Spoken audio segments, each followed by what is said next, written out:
What is up, everybody? Welcome back to another MMA YouTube video. I'm excited for this one. Today, we're debuting our rankings and ratings update series. This is going to be a series that comes out every Tuesday after the UFC cards when the official UFC rankings drop. And basically, what it is it's following our spreadsheet, which we have linked in the description. We have linked in the channel description. It's everywhere. You'll be able to find it on this channel. And what that has is it has every ranked and most of the unranked fighters in the UFC, and we give them overall ratings, akin to something like FIFA or Madden. We give them overall ratings, and for the unranked fighters, the ones that aren't on the official UFC rankings, we give them a ranking, right? So, like for example, for like bantamweight, it goes up to like 50, 57 fighters. So, yeah. So this video is basically just a recap from last weekend's card of all the rankings and ratings updates. There were no official rankings updates, so we won't be talking about that much, but we have a couple ratings updates that we have. So yeah. Yeah, these will be coming out every Tuesday, as Charlie said. Um, this card didn't have too much to work with, even in ratings. A lot of the matchups just panned out that way, where the expected outcome happened. There weren't many outliers when it comes to performances or showings with how people did. So we'll get into it. Maybe not the most interesting to start off, but apparently that's just how it happens. Like when we're starting this channel. So Yeah. All right, let's get into it. All right, so we're going to start off on a positive note with the biggest risers from this card. As you can see, it's Melky Costa and Manuel Torres. Both of them only rose three because, like Will said in the intro, there weren't that many big risers from this card. There was a lot of expected outcomes, a lot of stuff like that. So, yeah, just to quickly get into it, Melky Costa went from a 78 to an 81 overall. I mean, he just looked great. He really did. Um, yeah, he looked great against a great opponent. He showed improvements in his cardio. He showed improvements in his grappling, not just his sub threat, but his overall grappling. So, yeah, I think a +3 rating is fair. okay. Um, Yeah. so Melky Costa, C-Rod is not an easy opponent for anybody. He's shut down a lot of like really promising guys in his career so far. And Melky Costa went out there and got a very like solid 29-28 against him. Lost the third, but that was kind of always expected if it wasn't getting finished in the first two. And kind of a surprisingly good performance in all aspects from Melky Costa. Both of us picked C-Rod. Charlie originally picked Melky. If he just stuck with his gut on that one, would have done a bit better on picks, but he did fine anyway.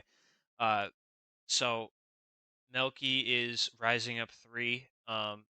Just in all aspects of his game, looked better. He didn't get to show that much with Feely because what Feely did, the stupid Sullivan blunder. did Yeah. be. Uh, but no, this was a good performance, and I think he's almost ready for the rankings here. Yeah. Yeah, and then for Manuel Torres, eh, I wouldn't say like he visibly got better. He smoked a guy in Drew Dober in the first round, right? But I think he validated what we thought he was before the Bahamondes fight, where of course he might still struggle with those guys who are his size, who can crack and who are good strikers, but he's not a total fraud. He's destroyed Drew Dober. I mean, the guy's just really good. His power is absurd. His striking is great. As you see at the bottom there, we have him at 86 striking, 77 grappling, 76 condition, because his striking is absurd. So, yeah, I'm really excited to see his future. And for both these guys, when they go into that range of low 80s, and they both moved up in the rankings a good bit as well. Now we're really going to be able to see them take a rise in competition and validate, are these guys good? Are these guys ready for the rankings? So that's the level I think both these guys are at. Yeah. And Bahamondes is not a bad loss. He's kept winning. He just beat Jalen Turner. He's continuing to really put together a run at lightweight. Um, Manuel Torres, ridiculous power. Kind of too much for his frame. It's kind of we have a few lightweights like that right now. Actually, just tall, lanky, with like way too much power. One of them just retired in Jalen Turner, but you know, Manuel Torres he's looked pretty good. Super entertaining, great finisher. Um, and I think +3 is fair because I think stylistically you're gonna KO Drew Dober if you're Manuel Torres. Like that kind of is realistically what's gonna happen in that matchup. But you know, Drew Dober didn't land on him. He looked like he I don't know, best performance you can have, like KOing someone like that. So I think +3 is fair. Because he didn't show any grappling, didn't have to show his conditioning. So, you know, there you go. Yeah. And all right, let's get on to the man himself. All right. We only have one, big loser from this card, one guy who got dropped, and it wasn't even that much. Normally on a card, you'll see a lot bigger of an overall drop, like on UFC London. Jordan Buchenik dropped a whole 6 Yeah. overall, right? So it's only two, but it is important to talk about. It is something I wanted to include. Drew Dober, -2 overall. All of that is coming from that 86 overall conditioning rating, which used to be at a 90. I just don't think his chin is the same as it used to be. I don't think his durability in general is the same as it used to be. I think we're going to start to see a little bit of a decline of Drew Dober. But his skills are still there, but it was just a bit disheartening and a bit of a telltale sign where the direction his career is going. Yeah. Always sad to see Drew Dober lose. I bet on him, but realistically, I did not think he was beating Manuel Torres, who's like a bigger, more athletic, harder hitting, uh, striker. Um, I love Drew Dober. Again, like one of my favorite fighters. I think my second favorite currently in the UFC. Um, but it is kind of sad to see maybe a decline in him. His chin has absolutely gotten worse. Um, it's still very well above average for the lightweight division, but with Dober who kind of fights with his chin in the air, that's just kind of his style, and it's never really changed throughout his career. It's kind of a bad sign. Um, he hasn't evolved. He hasn't gotten worse though either in his striking, grappling. Really, like a huge thing for Dober is his durability. It plays off all parts of his game, and that getting worse is just a bad sign for the future. Yeah, yeah, and that 82 striking and 73 grappling has not changed from the previous Drew Dober. It is all in the condition. All right, let's get to some new additions, some good prospects, some guys we've just recently put on the spreadsheet. David Martinez and Ateba Gautier, or I guess Ateba Gautier and David Martinez.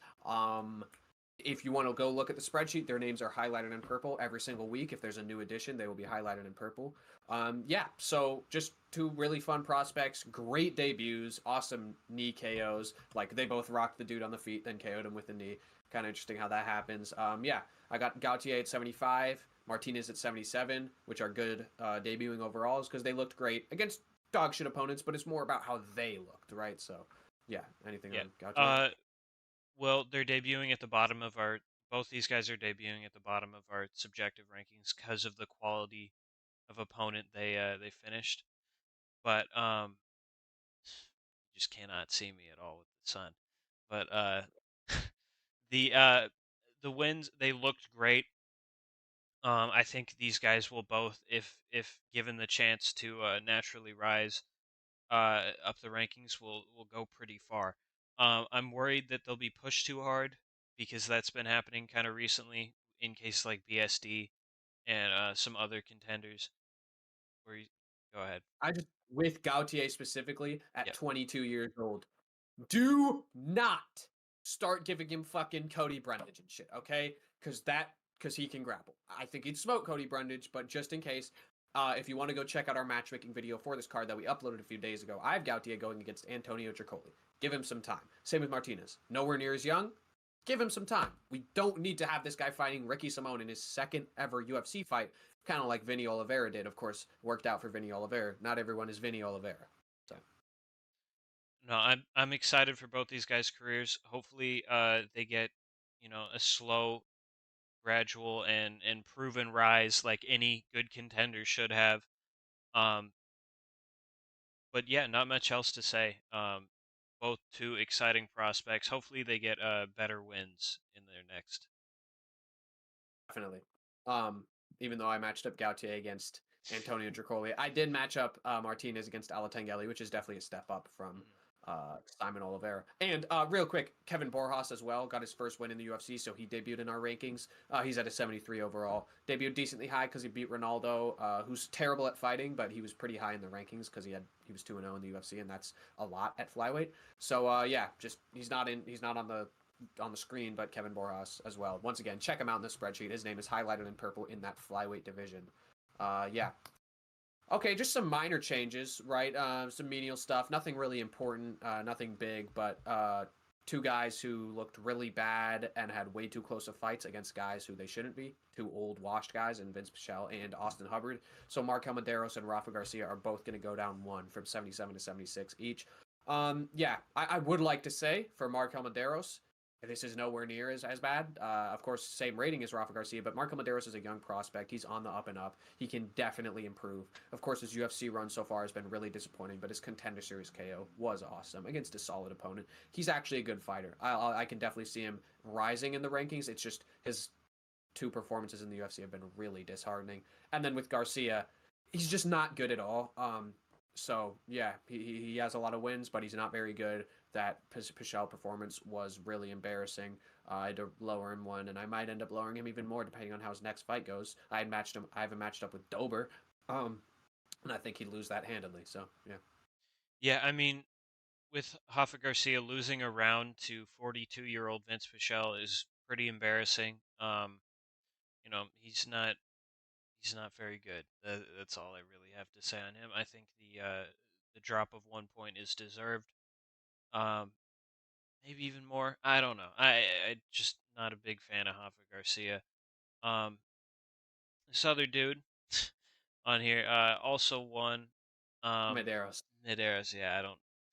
Stupid. But Medeiros, he's definitely better than Hoffa Garcia. He has, like you said, has he's a prospect. He's young. He's more of a chance to really move up. He's just kind of stagnated since entering the UFC. Like another fighter we'll get to later in this video, but he still definitely has a chance to improve. I think -1 is fair for now because that wasn't a good performance, but I hope he'll continue like fighting, of course, and continue getting better because he can be great.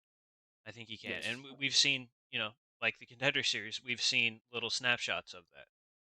Yes, absolutely. So it's rare that someone gets lowered off a win. We got two in this video, Yeah. but yeah, let's get to our last slide. Now, I have a couple things to explain here. You keeping it Peter, just don't worry about it. Of course, it makes no sense. It made sense in my head when I made it. Just don't worry about it, okay? Basically, what we're saying is guys whose ratings did not change, and that's Brandon Moreno and Raul Rosas. And that is not intended to be the Italian flag or a swapped Mexican flag with the colors of keeping it Peter. That is meant to be the green on the left side with Moreno means good stagnation. The red on the right side with Rosas means bad stagnation. Okay, just to preface to explain what the fuck any of that means. Um, and yeah, exactly what I just said. Brendan Moreno, 96 overall. Phenomenal ranking, right? Or rating, sorry. Phenomenal rating. 96 overall, by far the highest in this video that we've discussed. And he's just stayed good. Of course, his style has had to adapt a little as he's aged, but he has just stayed good. One of the best fighters in the world. He's so incredible to watch. Just a phenomenal fighter. Yeah. Yeah, recently I've been hearing a narrative about Moreno that he's declining or he's kind of washed. I completely disagree with that. Maybe he's a bit worse. I don't know. I still don't agree with that. But his durability's definitely declined, as reflected in the ratings since we've been doing this. But he has just changed his style naturally as he ages. He's gone a bit more into boxing, which he's been like focusing more on. He's a bit more measured, less he brawls a bit less. Um, and that's just a natural progression of someone's career if they want to stay at the top of the sport. Um, he is still proving himself against these top guys, like Urseg and Elbazi, even though Elbazi's probably not a top level flyweight. But you know, it's just a natural progression. It's not him falling off. He's not washed. I don't think he's like capturing the title again, but he's still deserving of this 96 overall. He's still gonna stay at the top of the division. Yeah, and before we get to Rosas, dude, I was about to crack it. Look at the security guard's pants lit up by the red light from the octagon in the background. That shit looks funny as fuck. All right, Raul Rosas Jr., man, 75 overall. He shot up in the rankings a good bit as he's now on a 4-fight win streak, but in terms of his rating, it is stated as 75 overall. His attribute ratings have not changed, right? It's a little worrying. I'm not going to lie. It's a little worrying to see a guy this young stagnating as much as he is, right? He hasn't proved anything. His striking is not improved. His ground and pound is not improved. We aren't seeing him apply damage on the ground. We aren't seeing him go for these submissions on the ground. We're still seeing him lose round 3, right? Of course, Vince Morales is probably better than any of the last few opponents he's fought. Still, I'm not seeing any improvement, and it's a little worrying. So, of course, he's stagnating at 75 overall. He's not getting worse, but he's not visibly getting better. Since the Ricky Tercios, or was it Terrence Mitchell? Since the Terrence Mitchell fight, right?